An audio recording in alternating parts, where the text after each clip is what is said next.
साथियों नमस्कार। और हमारे साथ नवीन हैं जो एक कलाकार हैं और इन्होंने बैंड भर्ती में फॉर्म डाला है।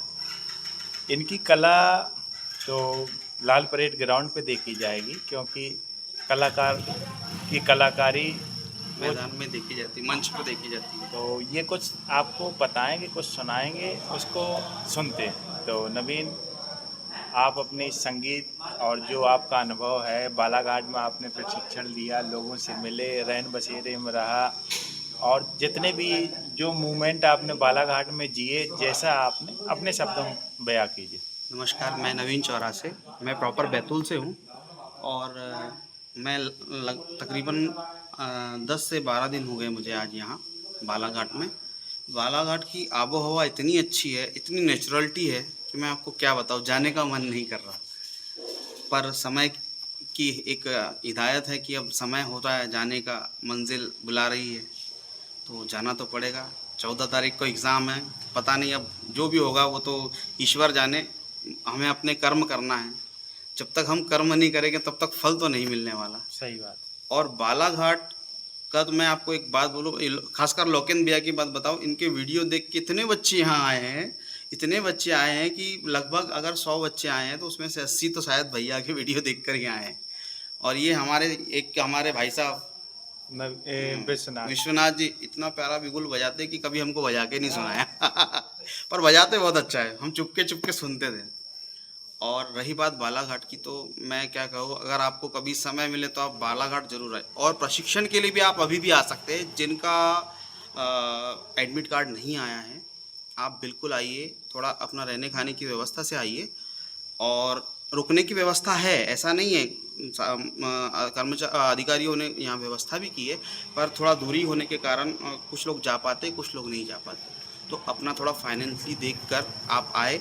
और यहाँ पर मुख्य है बेस ड्रम, साइड ड्रम, बिगुल, है ना, ये सब चीज़ें और बजाना सिखा रहे हैं। जो पीछे विश्वनाथ का इशारा कर रहा है, वो कह रहा है कि नवीन तुम्हारी विजय होगी। क्या जी बात है, जय हो भाई। देखो। मैं और हाँ, मैं आपको एक बात और बताना चाहता हूँ, बहुत मुख्य। विश्वनाथ भाई थोड़ा आओ, आपको थोड़ा दिखाना, थोड़ा सा दिखाऊंगा, बस थोड़ा सा।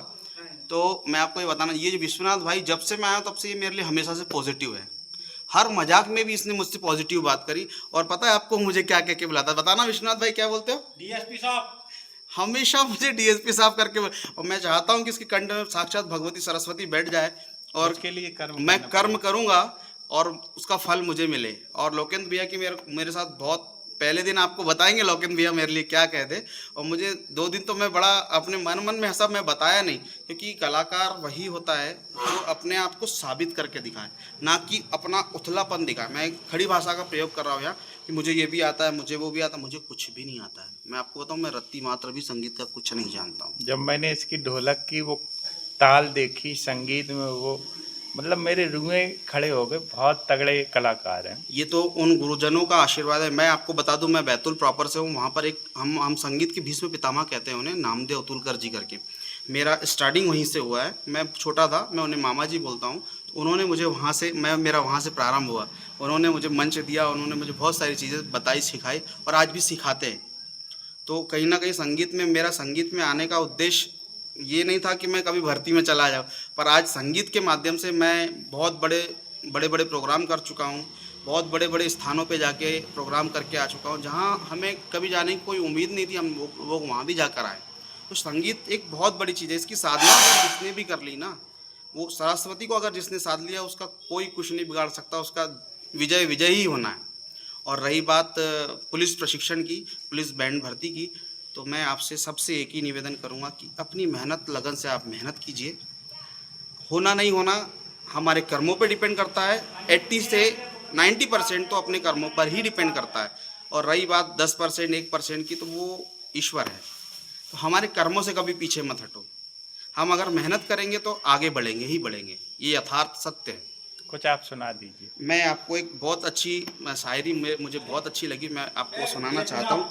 पर मिले, पर मिले है उड़ने के लिए, डरने के लिए नहीं। आसमान उन्हीं का होता है जो हौसलों में उड़ना जानते हैं। अपने हौसलों से उड़ना जानते हो तो आप बहुत अच्छा उड़ सकते हैं। मंजिल मिले ना मिले मुकद्दर की बात है, हम कोशिश ना करें ये तो गलत बात है। बिल्कुल सही बात। भैया बोल रहे हैं कि मंजिल मिले ना मिले ये तो मुकद्दर की बात है, पर हम कोशिश ना करें तो फिर ये तो बहुत ही गलत बात है।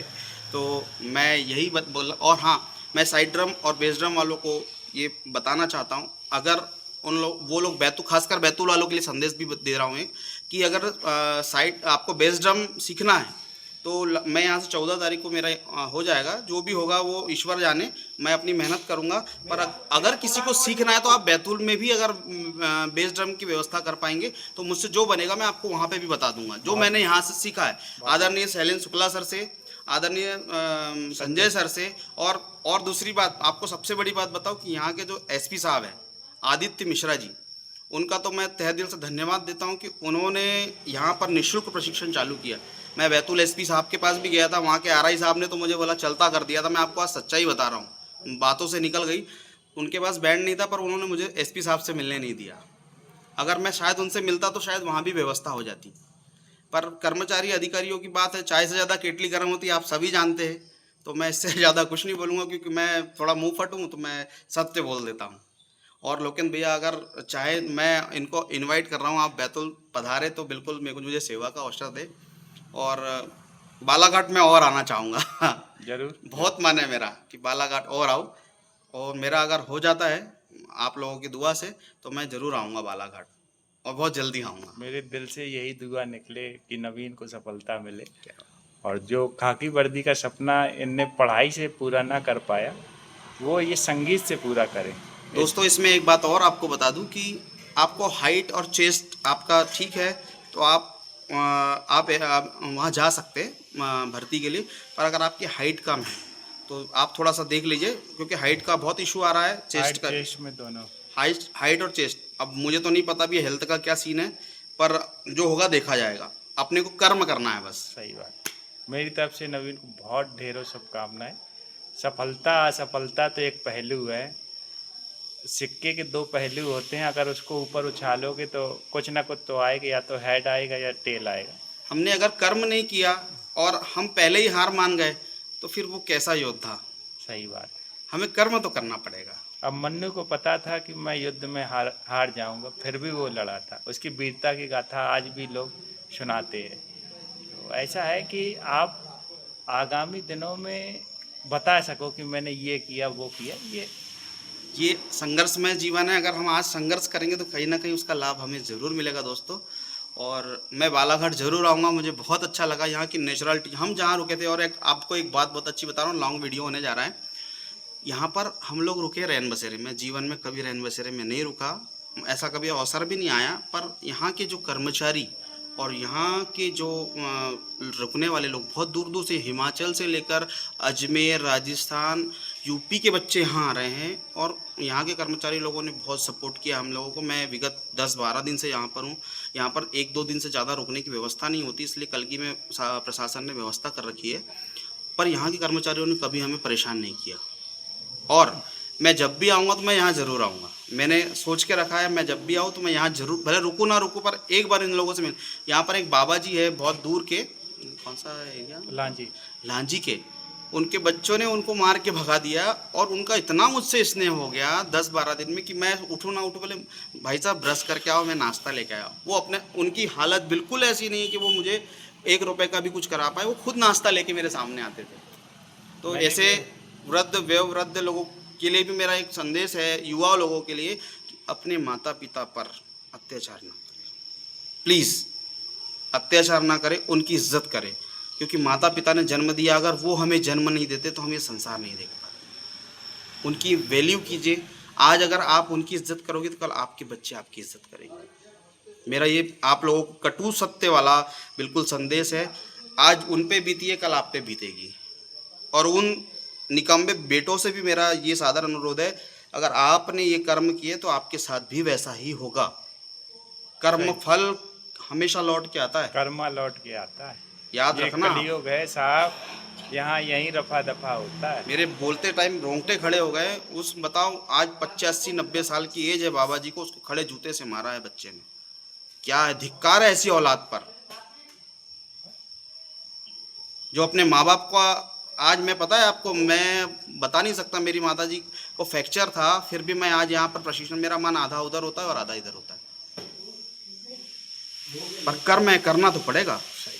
तो मेरा आपसे यही निवेदन है कि आप लोग प्रशिक्षण के लिए आ रहे हैं, बैतूल के लोग हो चाहे पूरे मध्य प्रदेश और बाहर के लोगों से भी मेरा अनुरोध है, अगर आपका एडमिट कार्ड नहीं आया तो आप पधारें, बिल्कुल आप बालाघाट आए, अपनी व्यवस्था से आए और अपना इंस्ट्रूमेंट जरूर लेके आएँ। क्यों? क्योंकि यहाँ इंस्ट्रूमेंट अपने अपने ही बजाना बहुत ज़रूरी है, क्योंकि आपके पास इंस्ट्रूमेंट नहीं रहेगा तो आप बजाओगे क्या, सीखोगे कैसे? सही बात। एक दो इंस्ट्रूमेंट है, सर लोग आपको सिखाते हैं, पर आप लोगों का भी एक कर्तव्य बनता है कि आप अपना इंस्ट्रूमेंट लाएं और उस पर सीखें।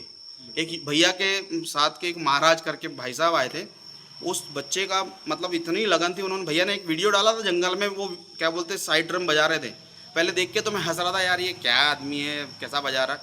वो बेचारा, उससे बन नहीं रहा था, कभी बजाया नहीं, पर उसने मेहनत करी, उसकी मेहनत दिखती थी। 14 तारीख को है उसका भी 14 तारीख को है, वो मुझे भोपाल में मिलेगा। तो आप लोगों से मेरा साधारण अनुरोध है कि आप लोग मेहनत करें और अपनी मंजिल पाए। जय हिंद, जय भारत।